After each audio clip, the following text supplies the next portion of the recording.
그런 그 행사를 마치고 이제 돌아가는 길에 어떤 젊은이가 바로 이제 저기 가운데 이마에 피를 흘리고 있나요? 그런 것 같기도 하고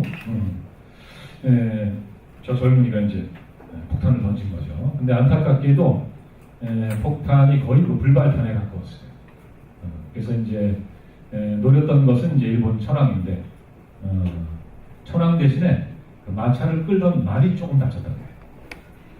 천황이 다쳤어야 되는데 아니면 천황이 죽거나 그랬어야 되는데 안타깝게도 아쉽게도 그랬다고 합니다. 그리고 마차도 그냥 조금 부서졌대요. 조금 부서졌대요. 이분이 누굴까요? 여러분 잘 알죠? 누구죠? 이봉창. 이봉창 의사죠. 근데 저분이 참 재밌는 건 뭐냐면 폭탄을 던진 다음에 갑자기 이제 거리가 이제 압수사라장이 되는 거죠.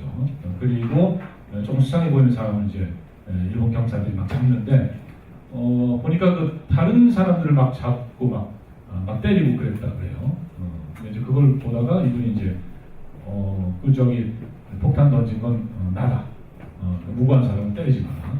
그러면서 이제 스스로 자기가 범인이라는 걸 밝히고 이제 잡혀갔다 그러는 거죠. 그 이봉창 의사인데 안타깝게도 의거에 실패를 했어요.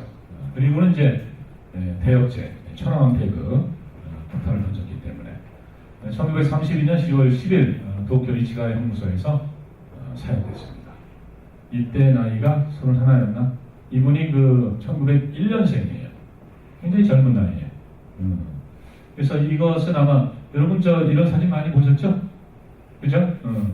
이것은 이제 임시정부의 한인 애국단 이제 단원 1호 단원이 되면서 이제 천황에게 폭탄을 던지는 의거를 실행하기 전에 태극기 앞에 서서 이제 선서하면서 또 이 선언문을 또 미리 작성하고 그랬다고 하는데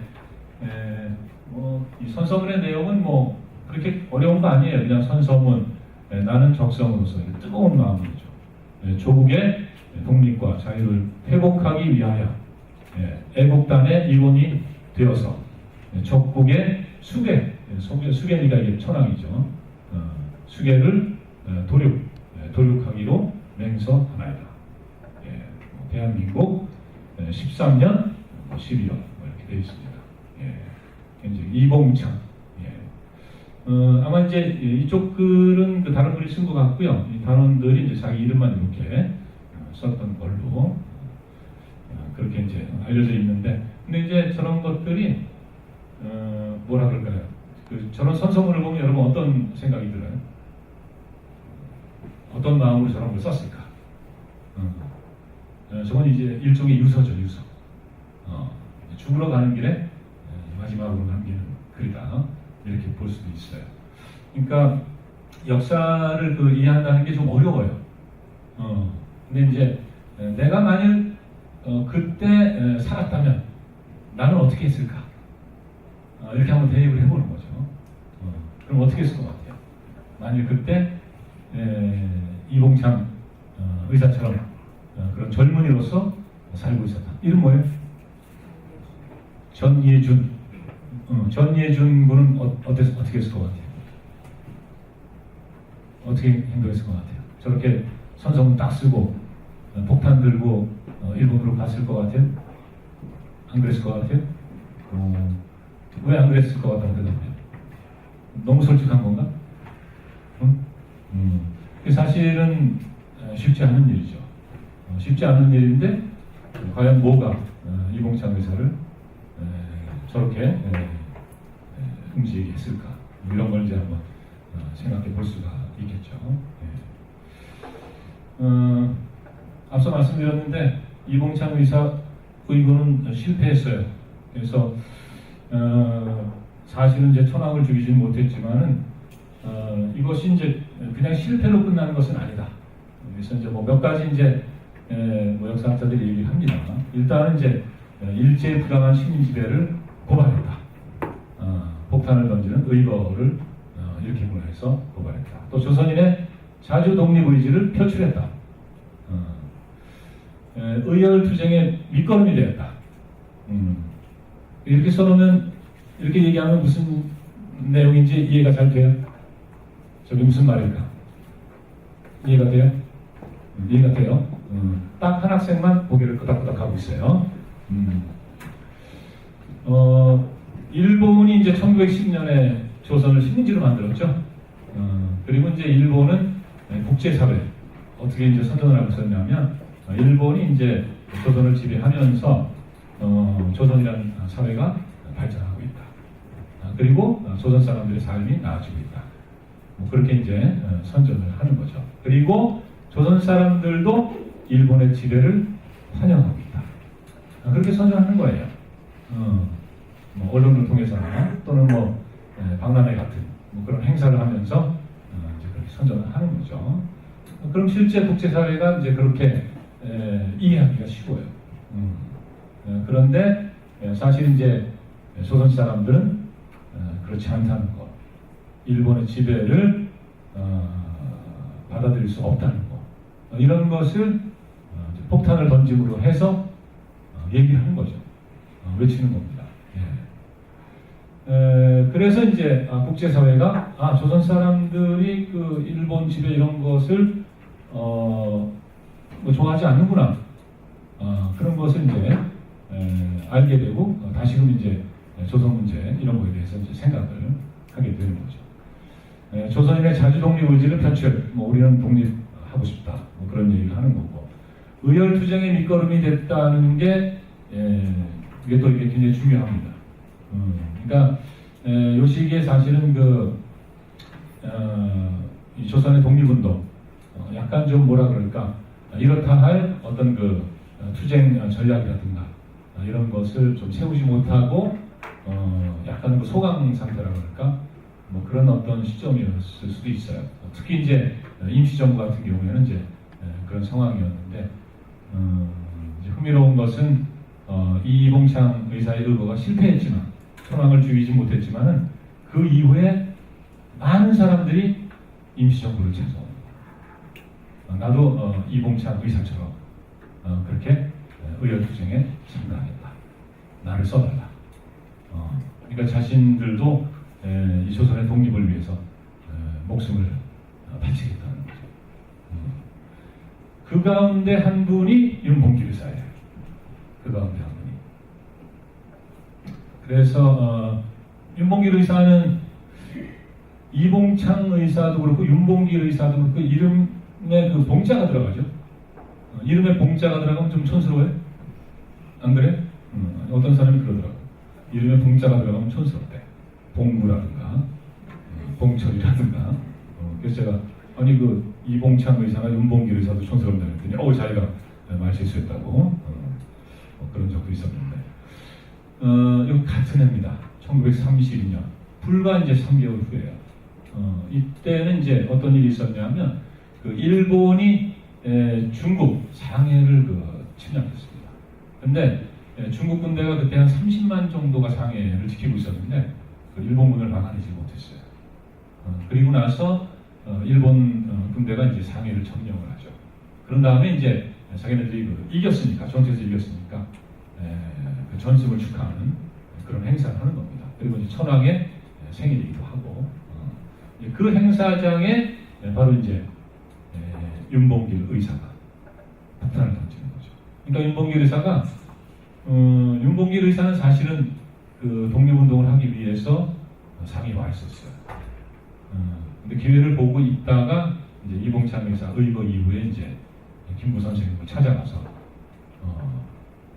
나를 써달라, 이렇게 해가지고 이제 이 홍보공원에 이 폭탄 투척을 하게 되는 거죠. 그런데 앞서 이제 그 이봉창 의사 의거가 실패했다고 그랬잖아요.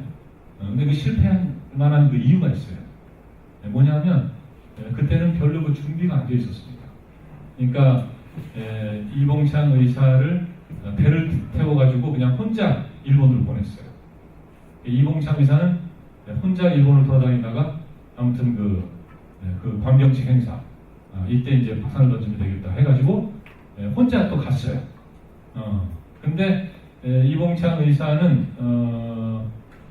그러니까 이제 임시정부도 이봉창 의사를 보내면서 달랑 여비만 줘서 보냈어요. 별로 준비가 없었고 폭탄을 2개를 준비해서 보냈는데 그 폭탄이 불발탄에 가까웠잖아요, 그죠? 그러니까 폭탄도 정말 제대로 이 적을 돌입할 수 없는 그런 폭탄을 준 거죠. 이봉창 의사는 그 히로히토 천황을 암살해야 되는데 히로히토 천황 얼굴도 몰랐어요. 얼굴도 몰랐고 그리고 이제 관병식 행사에 참가를 하면 이제 이렇게 지금도 이렇게 뭐 이렇게 퍼레이드 같은 거 함께 지나가는 길이 있잖아요, 그죠? 그래서 어느 길로 지나갔다가 참가하고 어느 길로 돌아오는지 이런 걸 확인해야 되는데 그런 것도 확인 안 했어요. 그렇지 않습니다. 그래서 굉장히 준비가 부족했어요. 그러니까 실패할 수밖에 없었던 거죠. 그런데 이제 그게 그 실패가 거울이 되는 겁니다. 그러니까 임시정부의 김우 선생님도 이게 왜 실패했나? 물론 폭탄을 던졌다는 것만으로도 굉장히 큰 의미가 있었어요. 그래서 임시정부의 어떤 그 의열투쟁에서 아주 획기적인 계기를 마련하는 사건이긴 했지만은 어쨌든 너무 준비가 없었다는 걸 깨달은 거죠. 왜냐하면 아니 그 사람 하나를 달라고 보내면 어떻게 해요? 그 사람을 지원할 수 있는 그런 어떤 뭐 조직이 있다든가 뭐 그런 사람들이 좀 있었어야 되겠죠. 그런 게 전혀 없었던 거죠. 이제 그런 거에 대한 어떤 후회랄까 그런 것을 이제 충분히 보완을 해야 되겠다. 그러니까 이제 폭탄도 윤봉길 의사한테 준 폭탄은 파괴력이 굉장했죠. 파괴력. 그런 것까지. 그리고 윤봉길 의사는 이 홍커우 공원에 가기 전에 2, 3일 동안 그 공원에 가서 혼자 일행 연습을 다 했어요. 일본의 이 장교들 단상위에 어디에 쓸 거고 또 그 높은 장교들 얼굴도 다 확인하고 그러면서 충분히 이렇게 던지는 연습까지 17m 거리에서 던졌다고 얘기하는데 그런 것까지 다 연습을 한 거예요. 그래서 어디쯤 서 있다가 어디에서 던지면은 정확하게 명중시킬 수 있을 거다. 그러니까 이제 충분히 사전 준비할 수가 있었던 거죠. 그래서 정확하게 단상 위에 폭탄을 투척한 거예요. 그래서 여기 보면 이제 총사령관 육군대장 시라카와는 사망했습니다. 그리고 노무라는 실명, 또 우에다는 다리를 절단해야겠고 주준공사 시게미츠는 다리 부상. 그래서 이 사람은 평생을 이제 목발을 짚고 살았어요. 평생을. 그리고 일본 상하이 거리민단장 가와바타는 내장이 다 터져서 죽었다고 하죠. 그러니까 이게 엄청난 의열투쟁이 거둔 쾌거였죠. 이 사진은 나중에 이제 2차 대전 전쟁이 끝나고 미국의 전함 미주리로 거기서 이제 그 항복 조인식을 하는 뭐 그런 건데 여기 목발 집은 사람이 저기 이 사람 지팡이 들고 서 있는 사람 이 사람이 아까 그 주중봉사했던 사람 이런 사람 저러고 이제 평생 살게 된 거죠.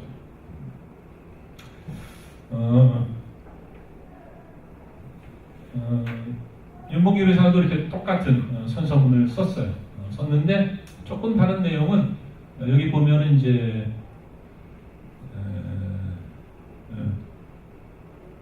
중국 뭐라고 쓴 거야?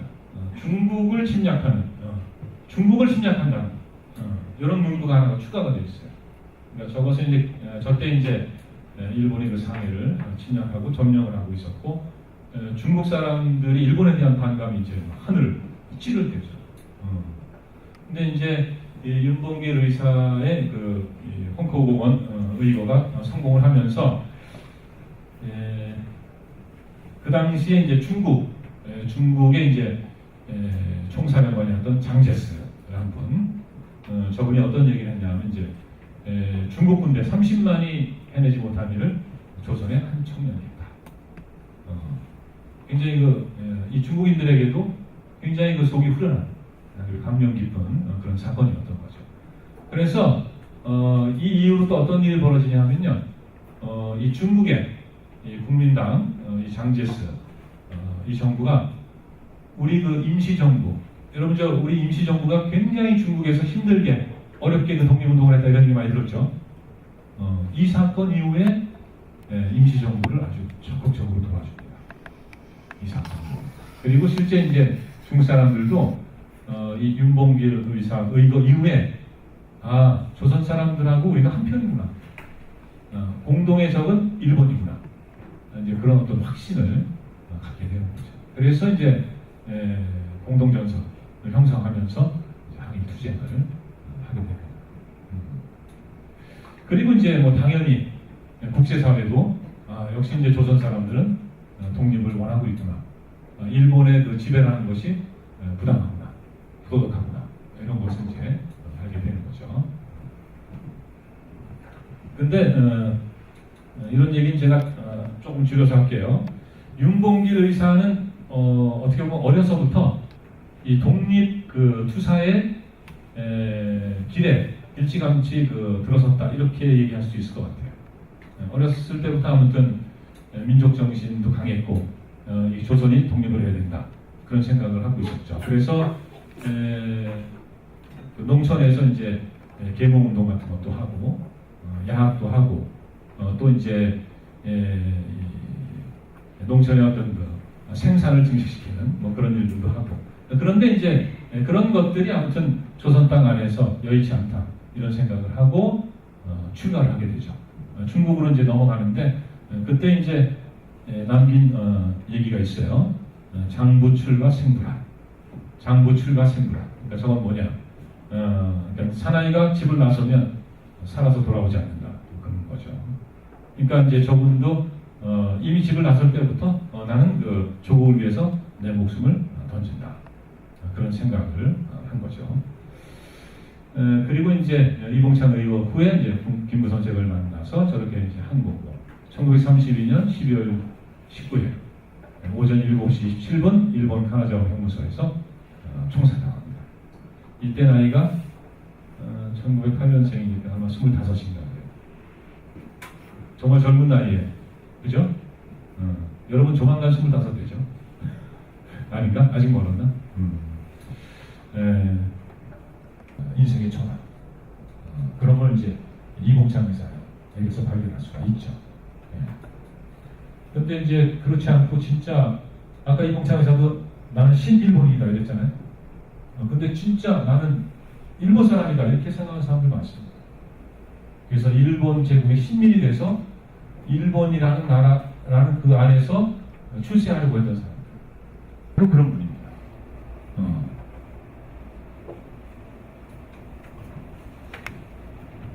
우리가 2시 말씀드린 것 중에 질문 있어요? 질문하세요. 제 경험상 대학생들보다 중고등학생들이 더 질문을 잘해요. 제 경험상 대학생들 질문 잘 안 해요. 왜냐하면 대학생들은 이제 이렇게 머리가 이만큼 컸잖아요. 주위 눈치를 많이 봐. 내가 이런 질문을 하면 혹시 남이 흉보지 않을까. 그런데 중고등학생들은 전혀 그런 게 없어요. 질문 잘합니다. 근데 또 중고등학생하고 또 비교하면 초등학생들이 질문을 더 잘해. 질문 없어요? 응? 네?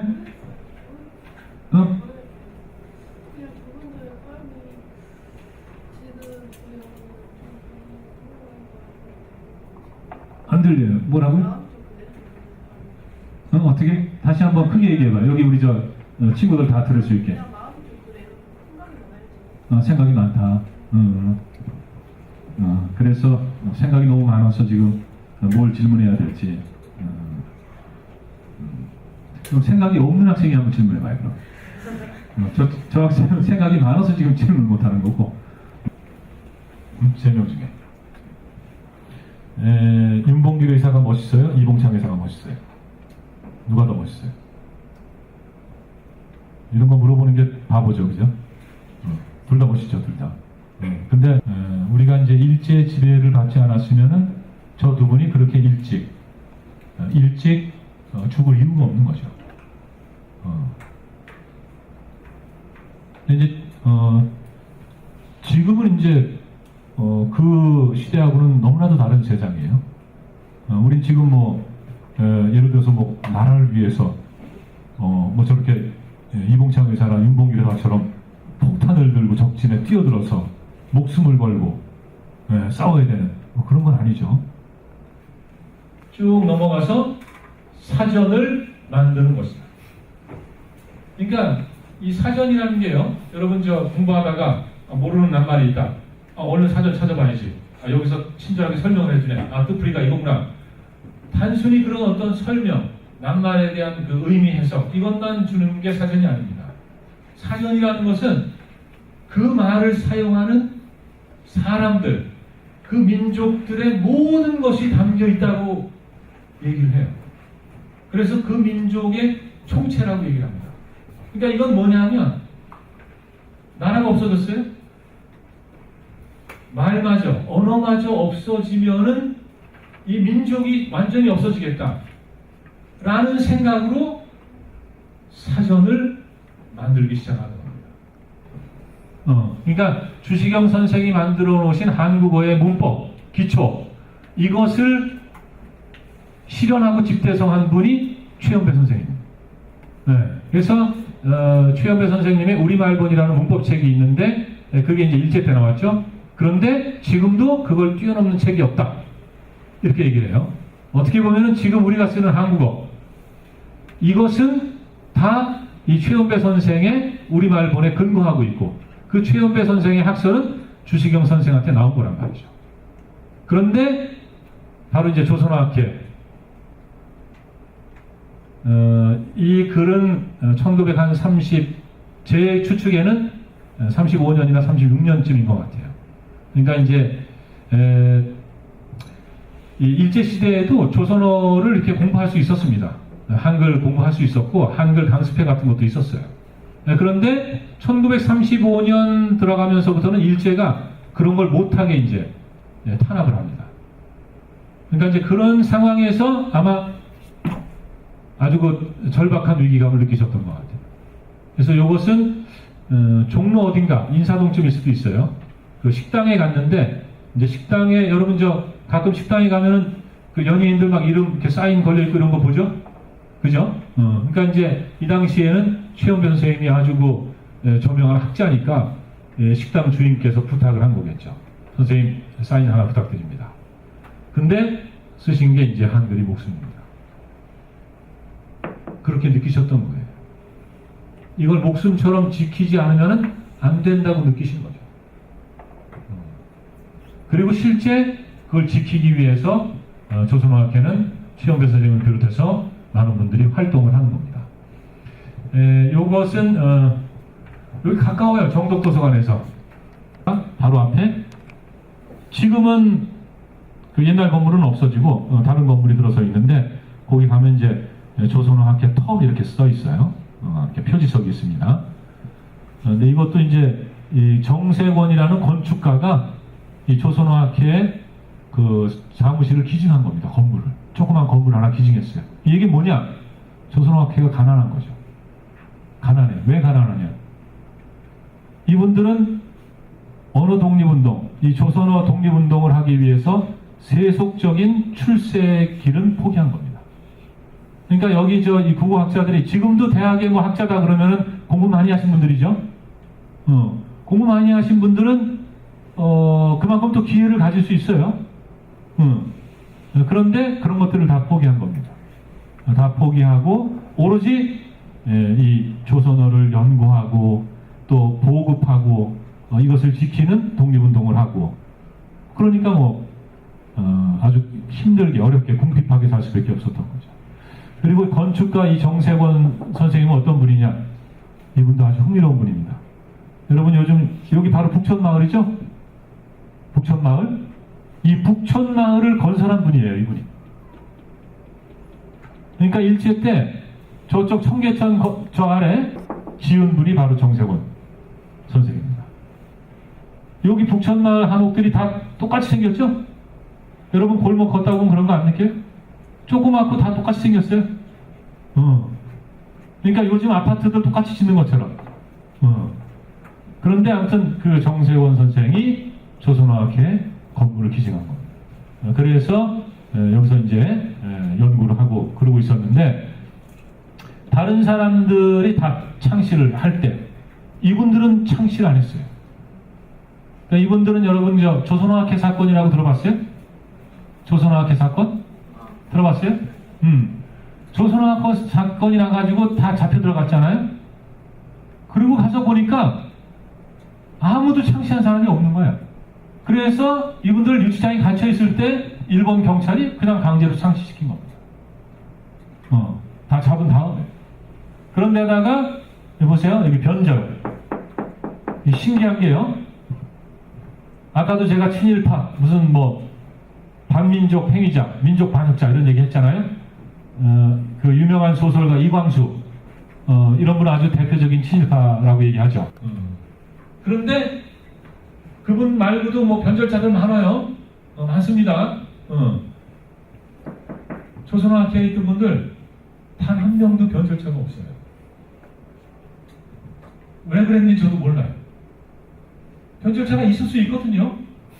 학회에 30여 명 또는 50여 명 아니 100명 가까운 이런 사람들이 있으면 그 가운데 변절자가 나올 수 있어요.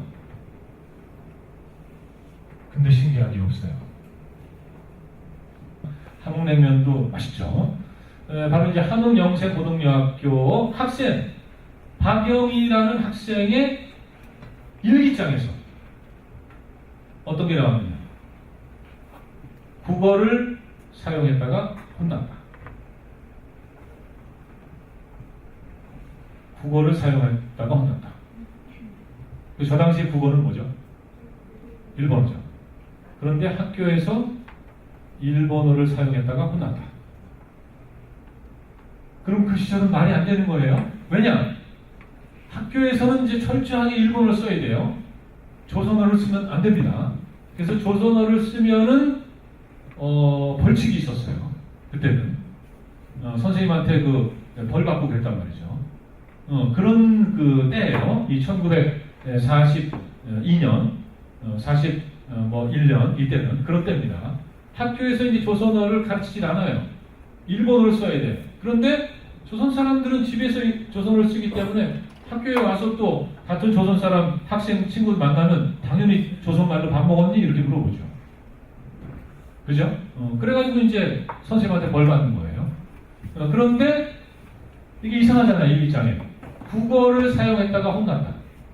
일본어를 사용했다가 혼났다는 얘기예요. 그러니까 이제 그 일본 그 순사가 사실은 일본 순사인데 조선 사람이에요. 조선 사람인데 이제 창시하고 일본 경찰이죠. 도대체 학교에서 일본어를 사용했는데 어떤 불순한 교사가 너를 야단쳤느냐 이거죠. 그런데 이 여학생이 뭐라고 대답을 했냐면 저는요 조선어를 국어라고 생각했기 때문에 일기장에다 그렇게 썼다는 거예요.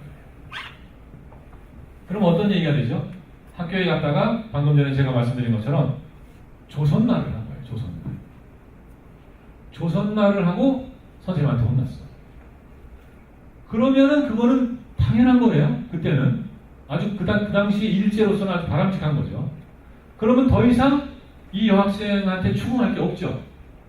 그죠? 이 여학생이 학교에 가서 실수로 조선말을 했어.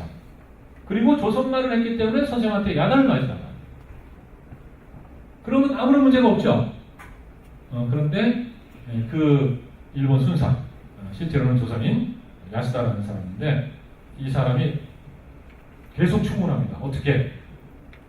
누가 너로 하여금 조선어를 국어로 생각하게끔 가르쳤냐. 국어는 일본어인데 누가 너로 하여금 조선어를 국어로 생각하게 했냐 이거예요.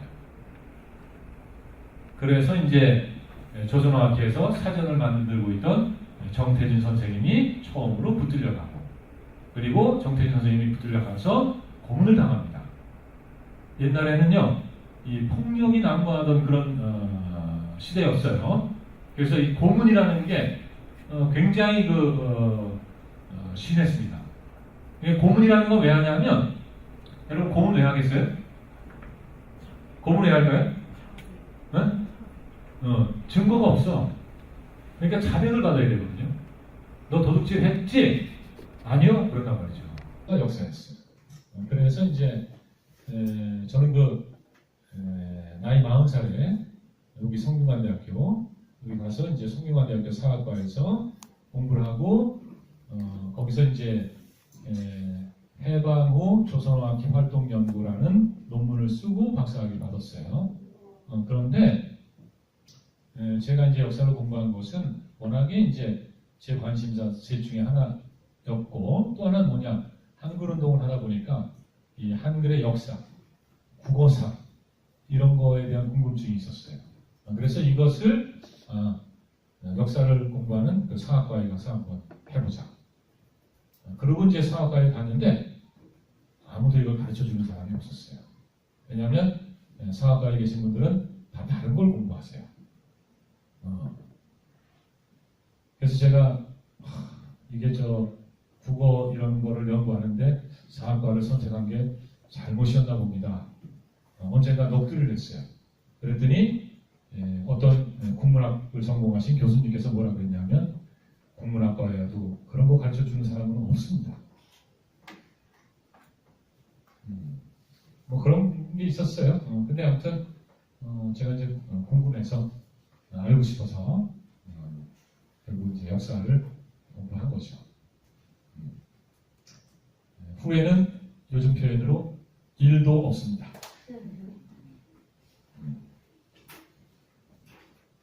자, 또 질문 있어요? 이렇게 질문을 하기 시작하면 계속 하게 돼 있어. 정리했어요? 질문할 게 없어요. 질문할 게 없는 이유는 뭐예요? 그럼 이유만 한번 얘기해요.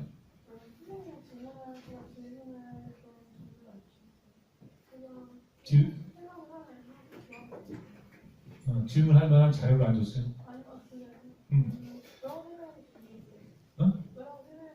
뭐라고 설명해야 될지 모르겠다.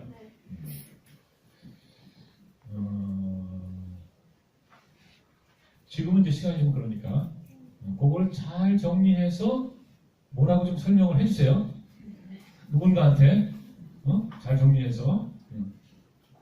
자, 그러면 더 질문 없으면 여기서 마칠까요? 네, 그래요. 수고 많으셨고 이따가 발표 잘하세요. 발표 잘하십시오. 네, 고맙습니다.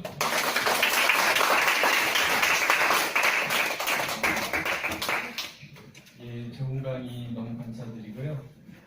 그러면 우리 학생들은 여기서 저랑 잠깐 뭘 하나 하고 이동해야 되고요. 우리 정대한 박사님은 그 사무총장님이랑 먼저 행사장으로 이동하시겠습니다. 우리 강사님 좀 이동하시면 제가 이제 뭐 나눠드리고 하나 체크할게요. 빨리 가야 되는군요.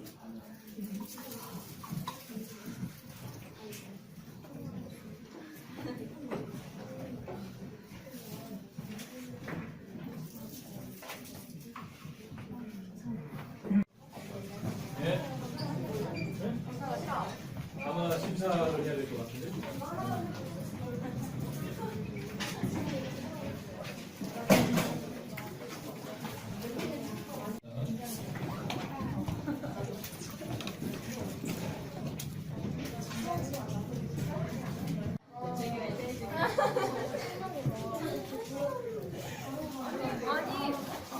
아니야 이게 아니야 내가 이걸 입고 싶어서 입은 게 아니야. 근데 우리...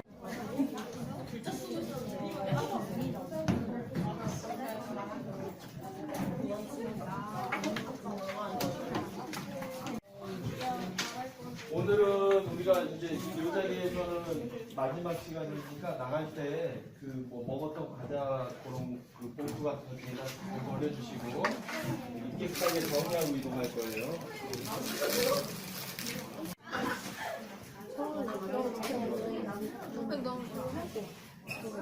그냥 펀딩할 거다. 저희는